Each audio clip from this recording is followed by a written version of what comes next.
Well, hello and welcome to episode 25 of the Wondrous Stuff Vodcast, broadcast live on Google Hangouts on air every weekend. This is the place where you'll find news, information and commentary on science, engineering and technology from the past week and beyond, and anything else that interests us from inside our tiny little human brains.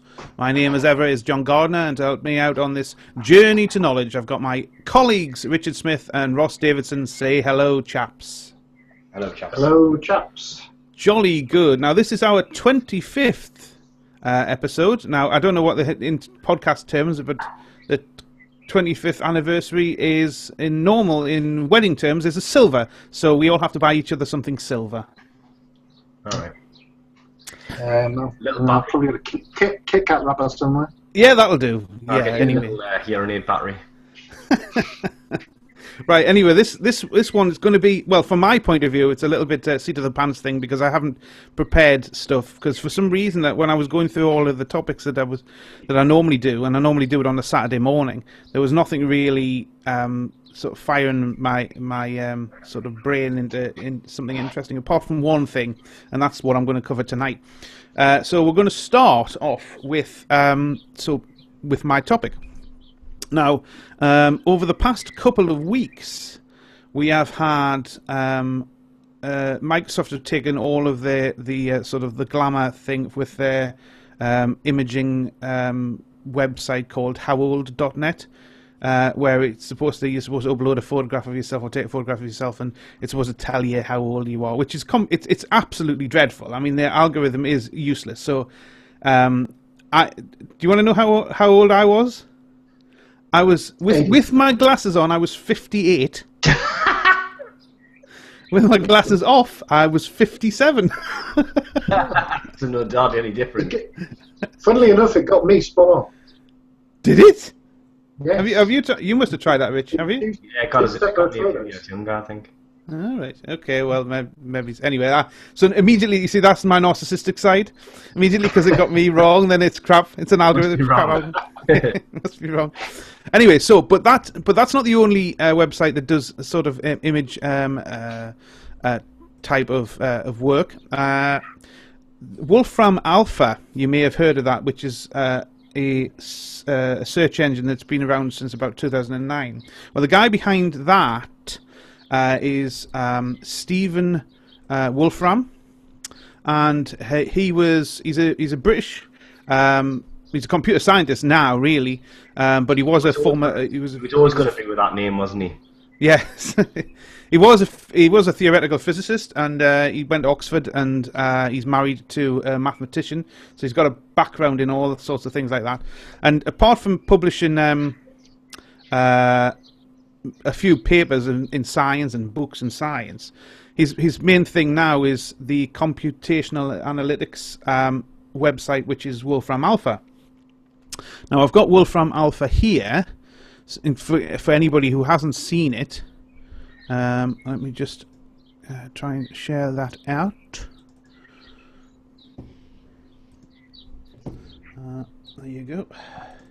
Now, so when it first came out, it was very, very basic. The interface was very, very basic, and you could only do certain mathematical functions and stuff. You can say pretty much a lot of the stuff that you can do in Google now, that's what you could do in Wolfram Alpha back in when it came out in 2009. But there's loads of stuff you can do now, like chemistry. They have examples on the front page, for instance. If there's an example here, density of gold with lead.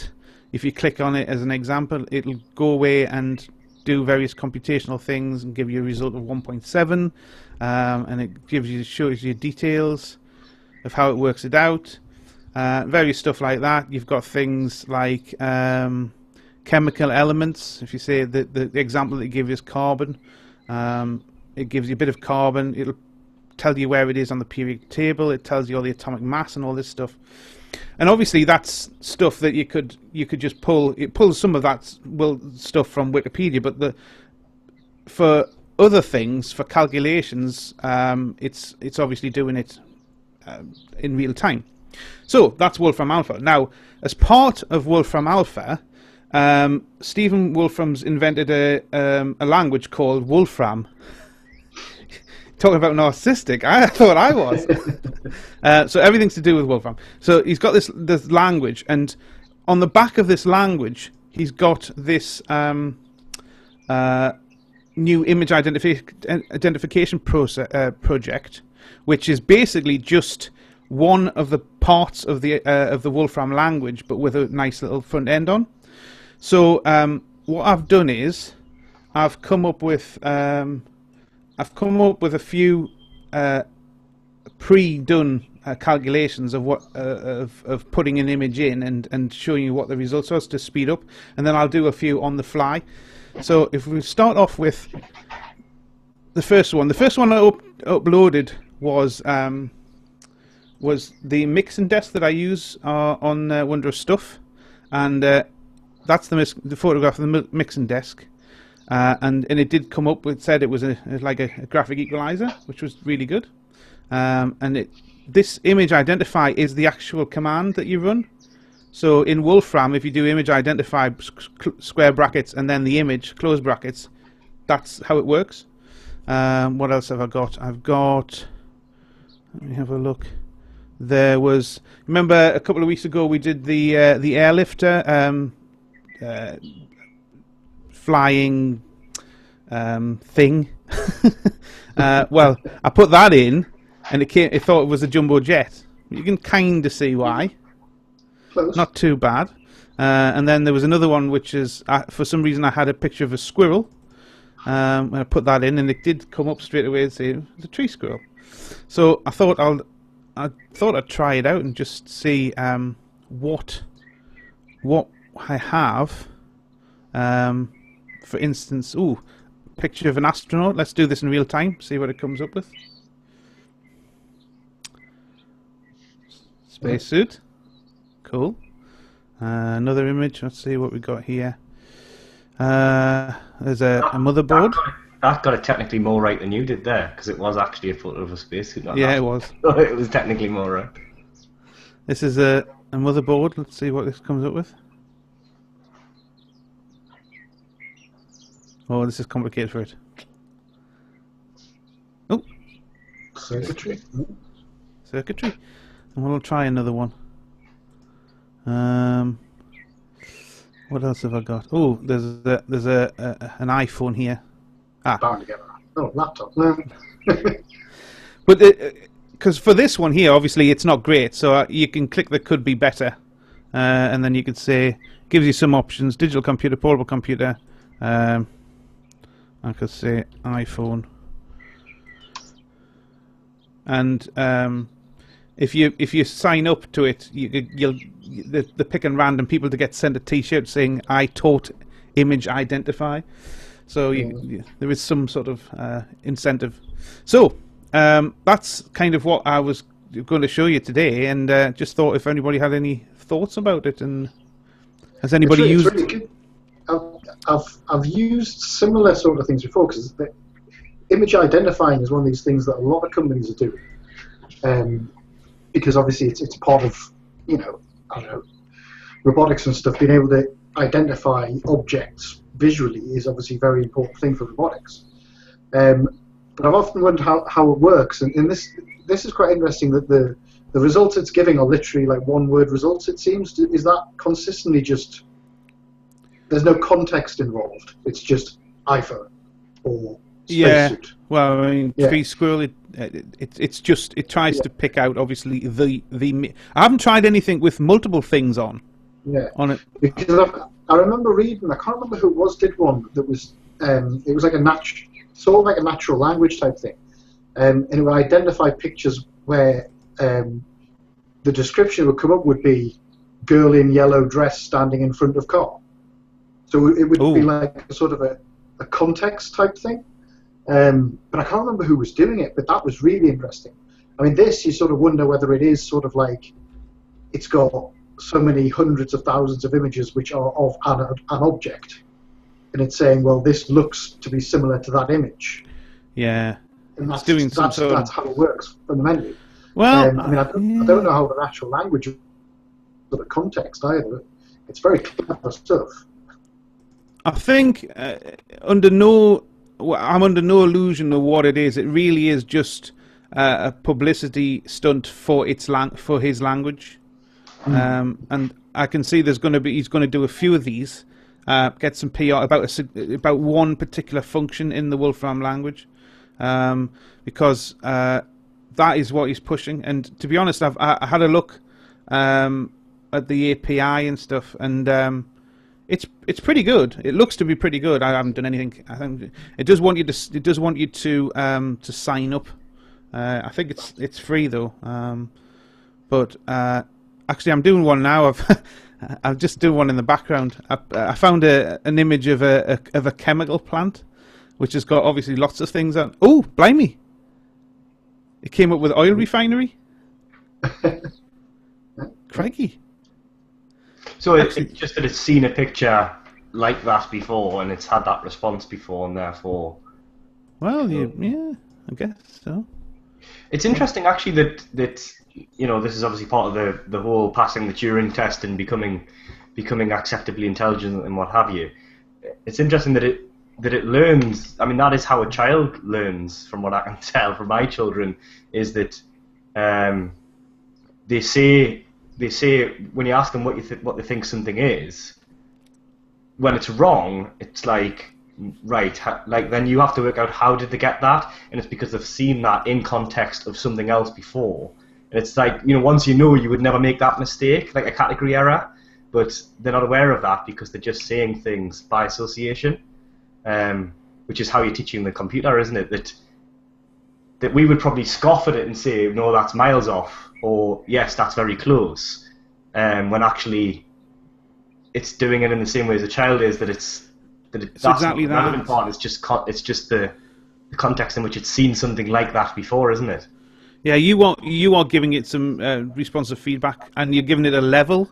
It's like, yeah, you were close, or you were way out, and that's the buttons you're getting. It's like sort of great, could be better, missed the point, what the heck? There's your levels. But is the programming doing that though? Is that not just what you're doing to put the feedback in? Oh no, that's what I'm saying. Yeah, that's the buttons that you press. So you press it and you tell it what it is. Yeah. So the machine's not thinking, oh, I was close, I better try this next time. It's just that this image was wrong for this. What I'm saying is it's a lot more simple than it appears. It's just building up a database, isn't it, of this image is most like this image, and therefore give it this label. That's all it's doing, isn't it?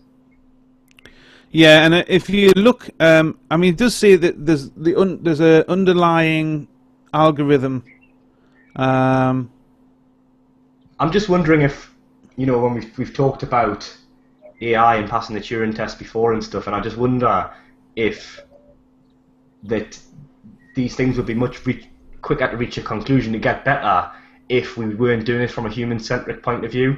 And of course we've got no choice because we are humans.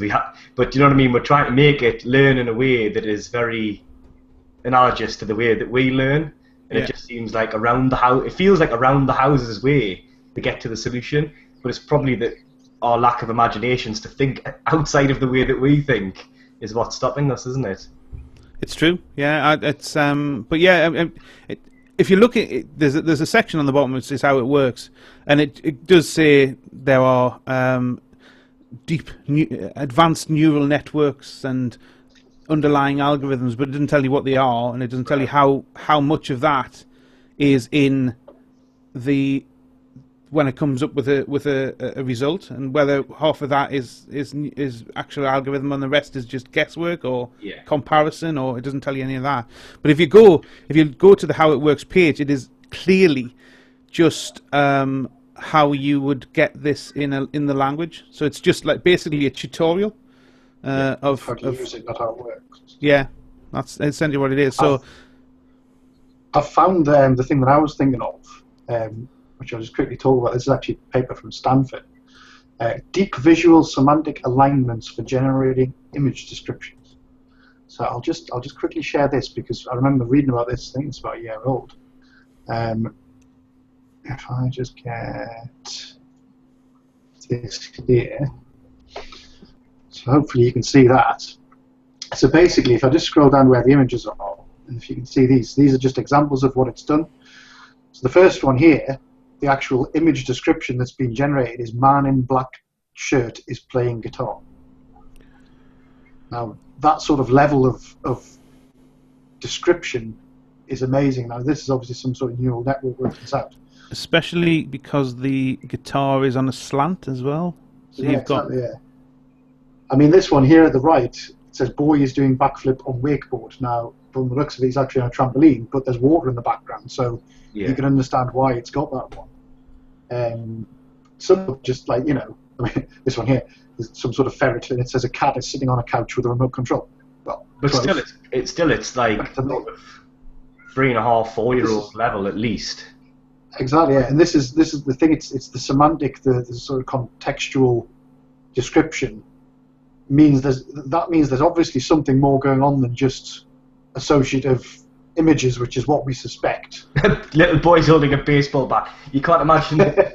You can't quite imagine a person getting that one that wrong. It's just quirky, isn't it? Where it gets it wrong. Yeah. That's what's amusing about it, when it gets stuff wrong that humans would never get wrong, makes it funny. I wonder if it's got it wrong because of the perspective type of thing, because it's like obviously very close to the camera, but whether it can judge, one would presume it could judge some sort of perspective, or else it would get loads of things wrong. I guess this is where the AI challenge, this is where the hard problem is, isn't it? Where you try and get it to be like a person. It's these creative thinking outside the box type of problems that a computer just can't do well. I mean, this gives you some examples of the sort of the way that it thinks, for want of a better word. So this first picture here, you can see it's identified sections, so it's identified that and said that's 0.22, whatever that number is, fence. So this is a ball with 1.62, so obviously that's how confident it is of it. And then it's identified a dog. So it's sort of like saying, right, okay, dog catching ball near fence. It's putting some sort of logic into it. Yeah. But yeah, that's fascinating stuff. You can definitely see why. And is that available? Is there an interface on that available, or is that just a research paper? There is an interactive retrieval web demo. Let me have a look.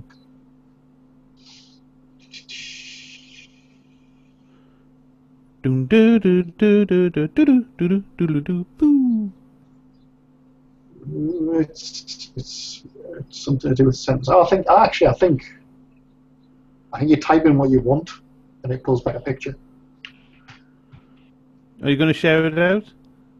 Sorry. That might help, mightn't it? Yeah, it might help if we can see what you're doing. So here it says, for every test sentence below, we retrieve top images. So I'm searching for dog playing with ball. Let's see what it does. So this is like the reverse by the looks of it. Doing anything? No, it's not working. Just hit return, because that's a regular expression it's wanting you to put in there, but we don't want to put a regular expression. No, it's not doing anything. Okay, so the answer is the demo no. But we could possibly look into it and see if we can find one, because that, like I say, I remember seeing that last year, and I think that was a paper from last year. All right. Well, we'll put that link on the show notes, and other people can try it. It might be just us that's having problems with that. So yes, so interesting in the point of view of where we are. Obviously, there are some research projects that are more advanced than this image identified from Wolfram Alpha, and certainly way more advanced than the Microsoft. How old am I? Crap. I am not 58. Did you see any of the ones where they did it on Premier League footballers, and it had Diego Costa as like 40 or 50, and he's like early 20s. There's a lad from some European club who's 18, and they had him in his 50s. But to be fair, both of them do look a lot older than they actually are. Yeah, well, so I mean, yeah, so there's, but again, that Microsoft didn't do that for any scientific reason. Microsoft did that for its own gain in another thing. So, but yes, so we'll put all those links onto the show notes, and everybody can spend hours and hours on next bank holiday, whiling away the hours and putting images up and going and putting funny faces and see if they can age themselves. Do you think we're too harsh when a machine gets it wrong, though? Because I would just wonder by comparison how good humans are at this sort of thing. I mean, I was buying a bottle of wine yesterday, and the woman at the counter said, "Just try to decide if you're over 18 or not." I said, "I'm 30." Like, all right, okay. Well, I remember being asked. I got asked my age when I was buying cigarettes when I was must have been about 30, and the woman at the counter said, "I hope you don't mind me asking, but are you over 16 or something to buy cigarettes?" And I was saying, "No, you're fine. I'm 31," and she was shocked and embarrassed and said, "Oh, it's fine, it's fine." Don't mind. Well, the woman who was saying this was about 30 herself, so I was thinking, how, like, that doesn't make any, like, I can understand if you're so, like, if it's one of your peers, that doesn't really make a lot of sense, does it? If you're so far removed from the age of the person, you can see how you might get that wrong. But to be fair, Richard, you do look younger than, you've always looked quite young. Yeah, maybe I could pass off as 26, but I couldn't pass off as 17, for God's sake. No, granted. I mean, normally I'm good within 3 to 4 years, maybe 5 years, either way. I think I'm reasonably good at that, but I'm certainly not. I certainly wouldn't say that I am. Well, I don't know. Maybe it's up for other people to tell me, but I don't think I look 58. No. But I'm saying people. But if people are getting it, people get it wrong as much as machines do. We just have to be fair. I was going into a bar a while earlier this year, or end of last year, and same thing happened. They said, "Are you over 18?" And I was like, "I'm 30." And the guy took me ID and he went, "No, you're not. You're 29." It's like, well, okay, yeah, right, but I'm, I was just rounding up. Did he think that was a fake ID then? Did he? Because you couldn't get. Yeah, he was like suspicious that I'd get my own age wrong, but I hadn't. It was just that you just round up, don't you? It's like. And then you'll say something like, "Well, what star sign are you?" Yeah. It has more impact if someone's that badly wrong and you say 30 rather than 29. It just has more impact saying that, doesn't it? Yeah. Right. Well, yeah, we'll probably leave that now. We've rambled on enough about that. So we'll go on to Ross's topic, which is a topic that we've touched on when it was first happening, which is the dwarf planet Ceres. And now, obviously, we've had the probe whizzing around it for a while, and it's started to come back with its first higher resolution pictures this week, I believe. It has. You've surprised me because I wasn't going to talk about that. I was going to talk about something else and bring that up if we run out of time. All right. Okay. Well, did you tell us what? A different topic. Okay. Which is well, you can talk about whatever you want, Richard. Ross. So can Richard. I'm entirely prepared for this, as you can tell this week. No, I want to talk about keyboards. Now. You want to talk about what? Keyboards. You know, keyboards. Oh, right, keyboards. Yes. The thing that's in front of you right now. Sorry, now, yes. If you look down, you'll see one.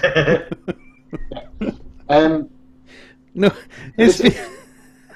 go on. Here's a question for you, right? On the keyboard, if you look at your keyboard, if you look at where the 0 is, yeah, it's next to the 9.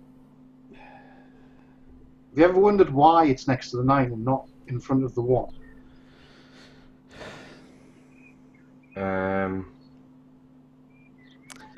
Would it be all right for me to say no? Yeah, that's absolutely fine. Absolutely fine. Any ideas why? Could you hazard a guess or no idea? Well, I guess it wouldn't. In some senses, it wouldn't be in a normal. If you are writing out a number sequence, 0, you don't use anywhere near the frequency that you use 1 to 9. But it still seems fairly arbitrary that it's not on the left rather than the right in that sense. Yeah.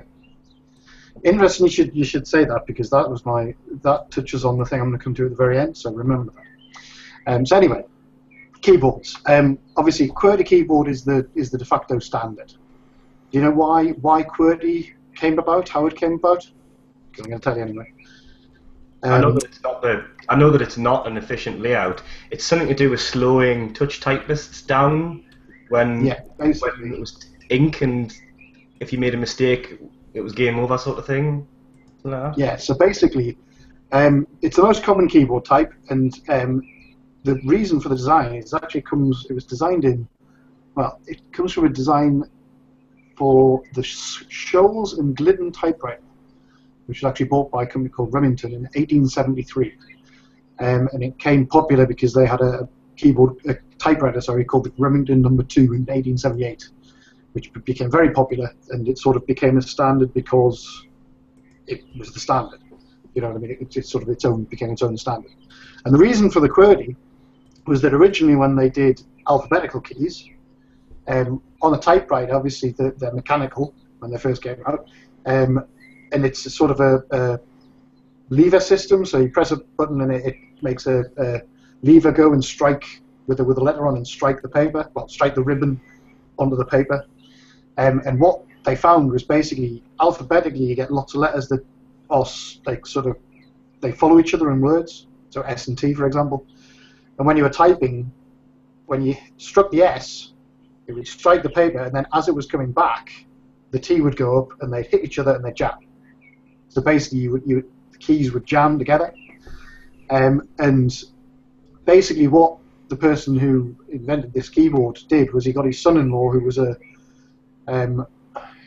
he was a Pennsylvania school superintendent, apparently, to basically work out a way of laying out letters that fitted together in words and basically separate them as far as possible.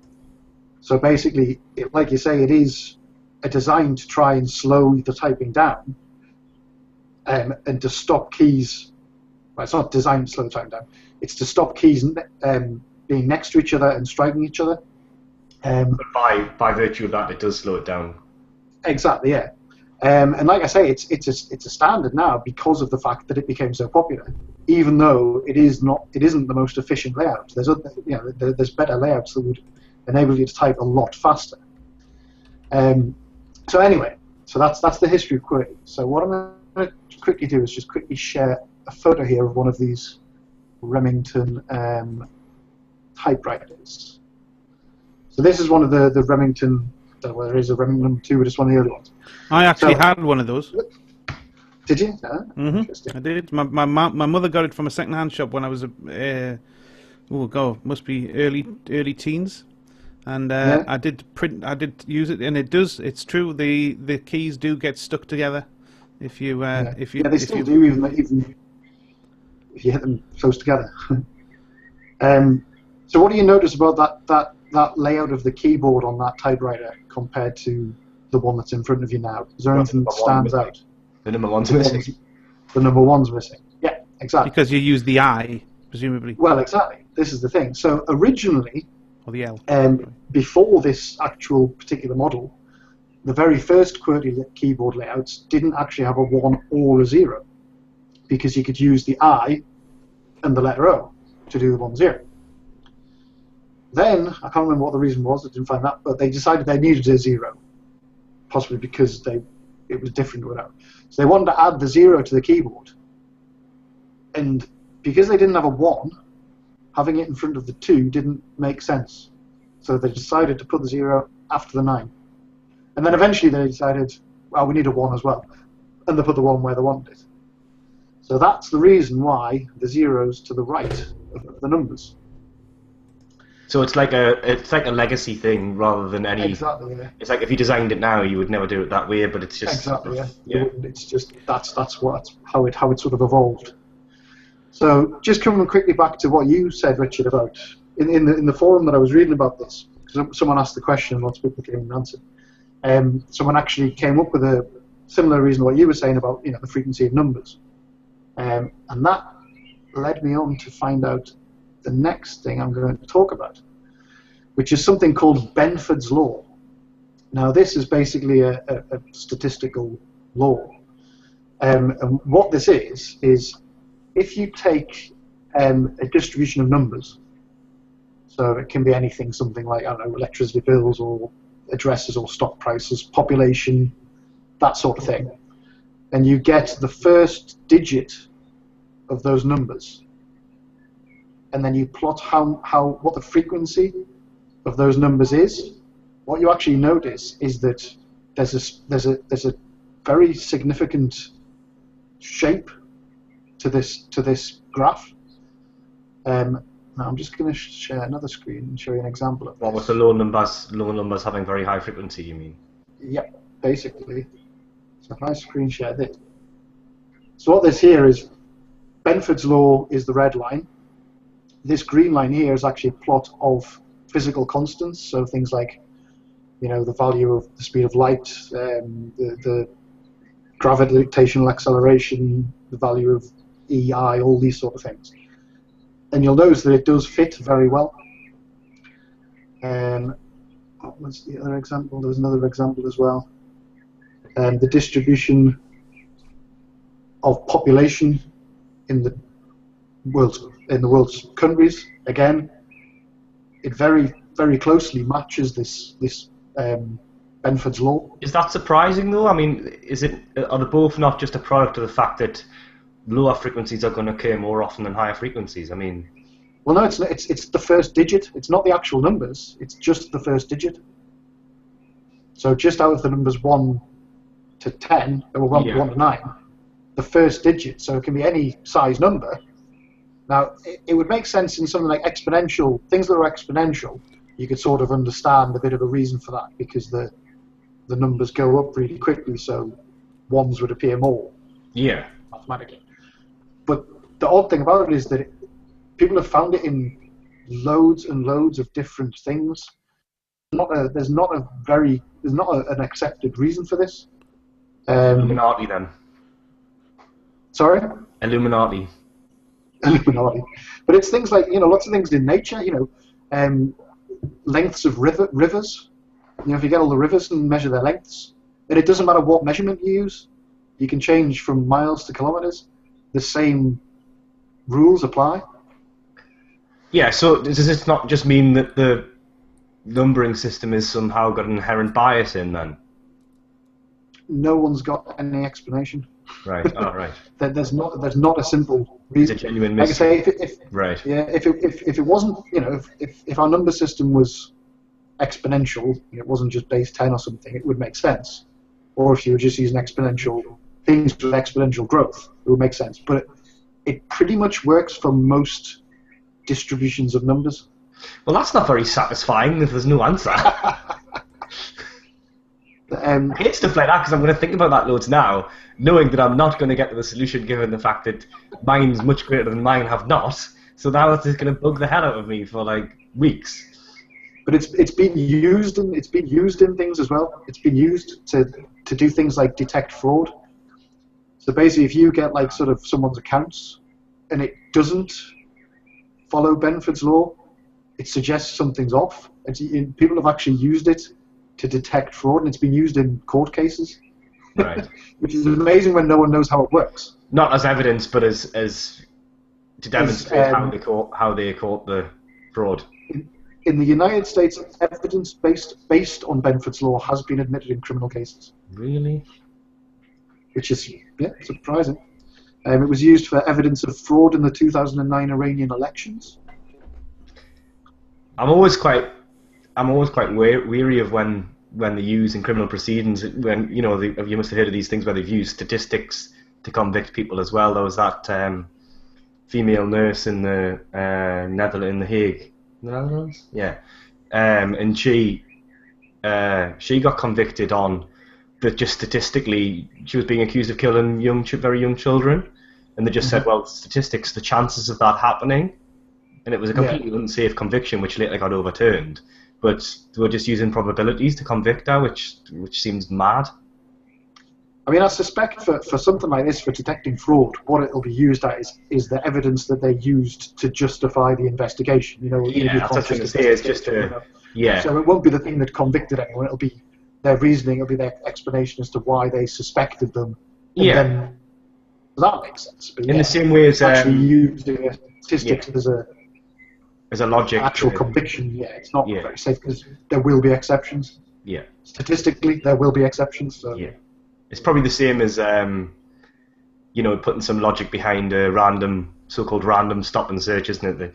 That isn't actually random. You put some logic behind who you stop young men before elderly women, for instance. It's but you don't then. If you said, oh, well, why did you stop these young women? But that in itself isn't evidence of a crime. It's just you're finding crimes more frequently if you stop young men rather than old women, sort of thing. Yeah. Exactly. Yeah. So, I'm not entirely sure how we got from keyboards to Benford's Law, but just because of the frequency of numbers. The frequency of numbers. Yeah. But going back to keyboards, and I'm not going to mention the Mac keyboard like I was talking off air, but does anybody know what one of these is? Has anybody seen one of those before? Yeah. Any clue? I don't know what it is. Is that what they use in courts? Is that stenographers? No, it's not actually. That is in the 1980s when I was growing up, and when I was at school, there was some sort of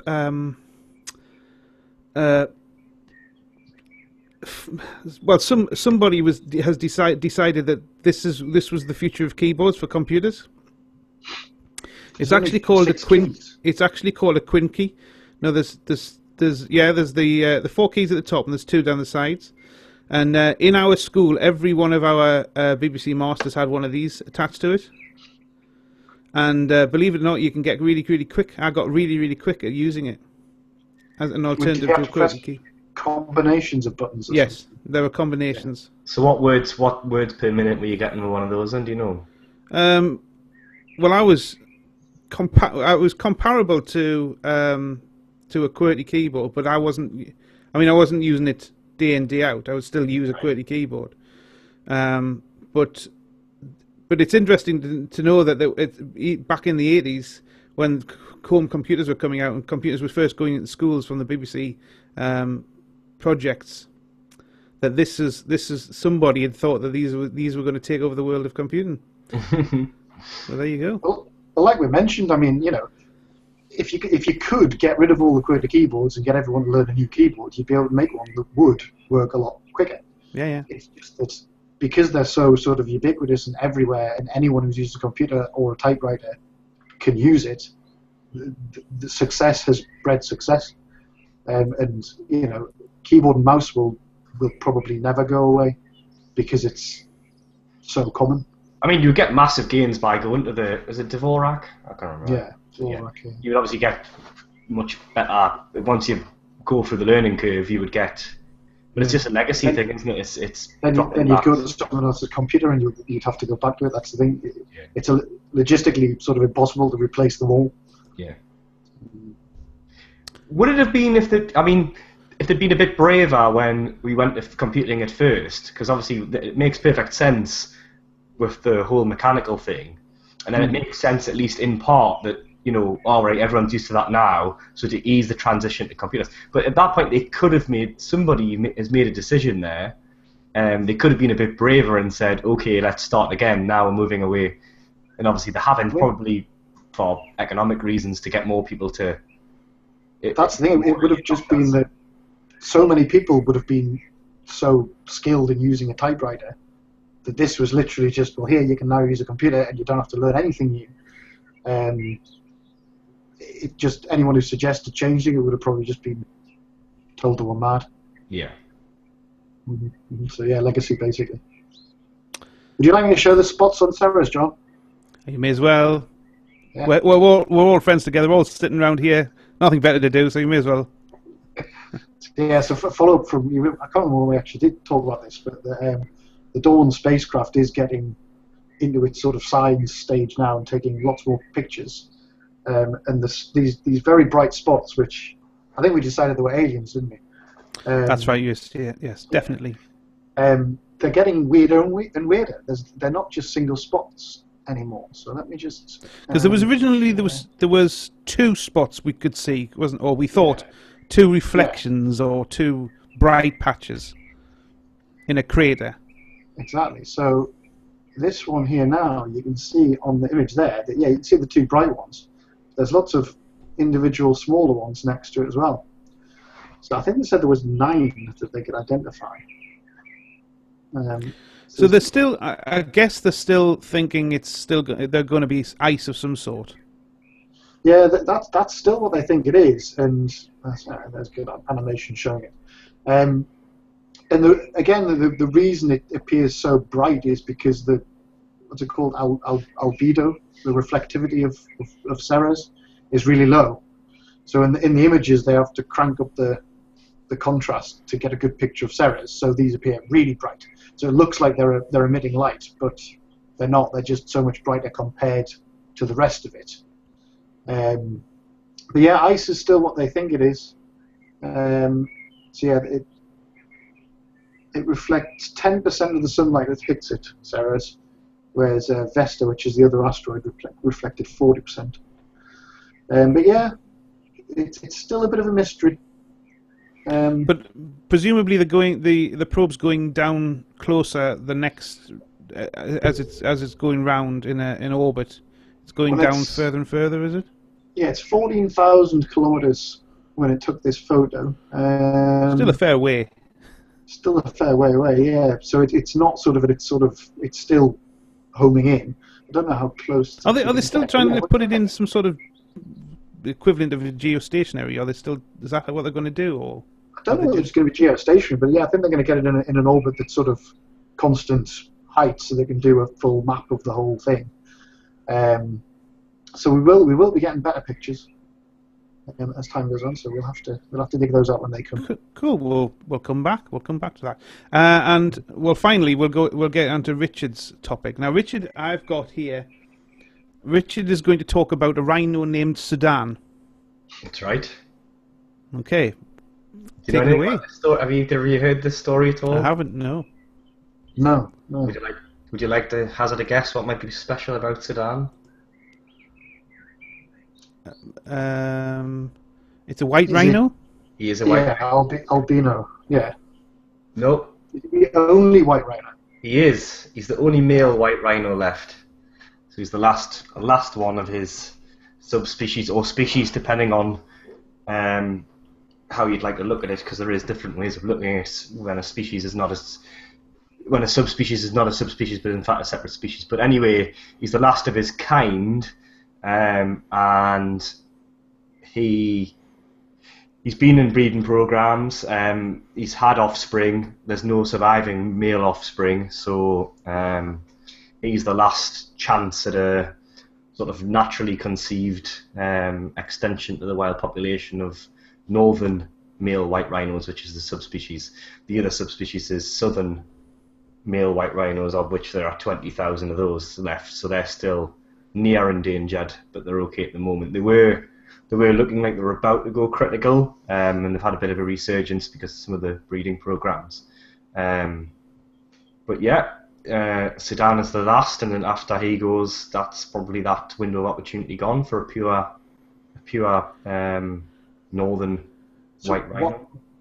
Why is there none left? Were they hunting specifically, or hunting in modern times? Yeah, hunting in modern times. I don't think they were ever particularly populous. They had a limited range in the countries they were in to begin with. But yeah, habitat encroachment, hunting, yeah, the usual culprits. So there is no other white rhino of northern white rhino. There's 5 in total, but the rest are female. Ah, right. And 2 or 3 of those are his daughters. So. Oh, right. It's not something you're going to be able to get out of, really, is it? No.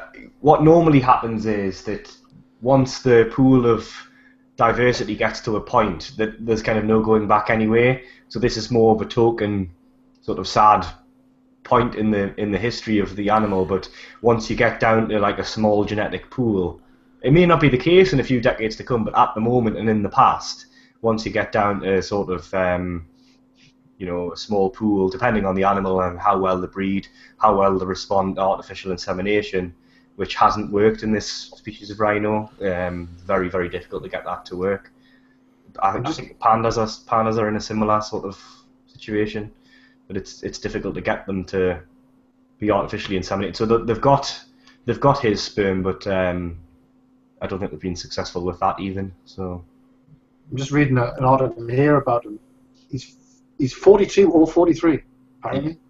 He was born in 73, and he's got an armed guard. He's got a horn-embedded transmitter. There's watchtowers, fences, drones, guard dogs around the clock. It's a bit too little, too late, sort of thing. I was just going to say it's slightly futile. I mean, eventually he will die by a poacher or by a natural causes. Probably natural causes now, but he's been kind of the last hope for a while because the last living male other than him was already beyond breeding age by the time he was at breeding age. So he's been the sort of last hope for a long time now. That one died in San Diego Zoo in December, end of last year. But yeah, it's a shame because they're the largest species of rhino. They're a large animal that is part of that. A lot of cultures, traditions. The animal's part of that. So it's like a visible. It gets more attention when a large mammal dies rather than a small frog. I mean, presumably there are species or subspecies depending on how you classify them, but they are being wiped out, if not daily, certainly quite reasonably regularly because of man's encroachment into their habitat. Yeah. But they don't get, like you say, there might be insects, there might be small frogs, there might be various other things, but they're not big. Yeah.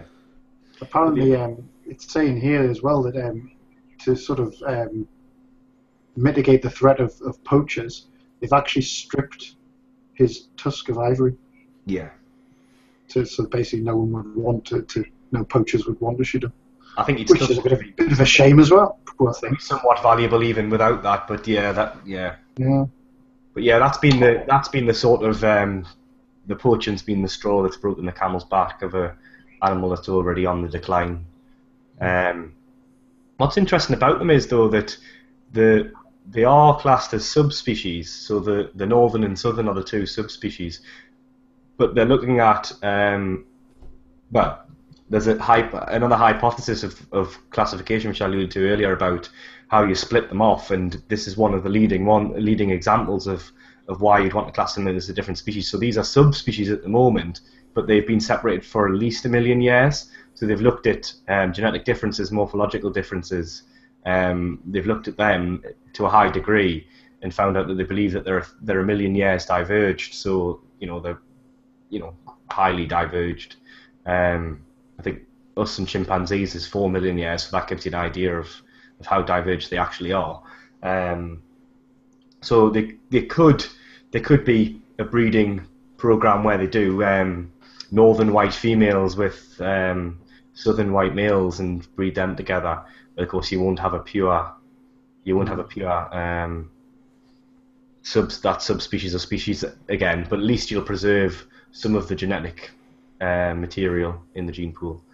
So it's better than nothing, but it's not really going to save that organism as it is at the moment. But yeah, it's pretty sad. It is. It's a sad note to end on. But I guess we could just say if anybody out there who is contemplating buying anything with rhino horn or elephant ivory, obviously don't do it. It's bad. They had the Tasmanian tiger. That was one that went extinct in 1936, and not only was that the last that individual. He wasn't just the last member of his species, but he was also the last because it was a marsupial. So it was a carnivorous marsupial who they behaved like wolves and tigers, but that was just like convergent evolution because marsupials are completely diverged hundreds of millions of years back from mammals. They're a completely different group altogether from the rest of the mammals. So that was like a unique family of animals as well that went extinct. Nobody knows quite why that happened because it was they believe they were already absent from the mainland by the time the British arrived. They were just in Tasmania by the time the British arrived, hence its name. But But yeah, a lot of these things have been the dodo, and I think there's a few notable examples where it's been dogs and pigs and cats of getting the blame rather than people. You know, the habitat encroachment of the people, but then introducing animals that directly compete. So that dogs are one of the prime suspects for the Tasmanian tiger. I don't think the rhinos have that problem, but wasn't the dodo just because it couldn't fly? Not the reason. It couldn't fly, and they had great big bloody shotguns. No, I think it was it lay eggs on the ground and was basically defenseless, and they introduced pigs, and this is just one hypothesis, but the pigs then destroyed the nests. Dogs as well. You know, obviously they weren't evolved. There was no predator on the ground, so they evolved to cope with that. There is quite a few of those species that have been on uninhabited islands where they've had no natural predators, and then humans have come along, they've gone all friendly with humans, and then we've whacked them on the head and put them on a spit on a fire. Yeah. You know. There was the giant tortoises, wasn't there? That tasted really nice. Galapagos, Galapagos tortoises, which is where Darwin famously went. But yeah, you get all sorts of interesting things happen. That's how Darwin managed to observe his first sort of thoughts about evolution, was inspired by that difference on islands, and you get birds that look the same but actually are completely different depending on which island they've come from, because of course they're evolutionary diverged. They just look similar, and that's what convergent evolution is, where two things end up doing the same things, but that's just because it suits the niche that they're in. It's got, they could be completely separate animals, which is the case with this rhino. To most people's eyes, there's rhinos, but of course they're completely separate animals. So, yeah. Well, that is, like I say, a fairly depressing point, but nevertheless realistic point that we can close the episode of 25 of the Wondrous Stuff. Just to end on a cheer note, here's a picture of a monkey and a cat. That isn't a monkey. That's a chimpanzee. It's not even a cat either. It's some sort of tiger. It's a lynx, isn't it? I don't know. Anyway. That's an I would say that was a chimpanzee and a lynx. It's the first image that came up in Google when I searched for monkey and cat, alright? Blame me. Image searching is rubbish, They need some sort of context to wear. To be honest, I've seen it. It annoys me because I've seen it on kids' programs on the BBC where they say monkey and it's chimpanzee, and it's like, you really shouldn't be teaching kids that because it's totally wrong. But never mind. Right. Anyway, that's the end of episode 25 of The Wondrous Stuff. As always, if you liked what you saw or didn't like what you see, you can tweet us. Stop watching. On our handles that have been on the screen all evening. You can send an email to wonderstuff@gmail.com, or you can look at our blog because it's wonderful. Wonderstuff.blogspot.com is what I'm trying to say. Next week is a bank holiday here in the UK, so we'll probably, although we haven't talked about it, we'll probably be on Monday night as we've been doing No, I'm watching the Foo Fighters on Monday night. Okay, well, we might be Sunday night then. No, is it Sunday? No, bank holiday. No, it might be Sunday. I'm doing that. I'll let you know.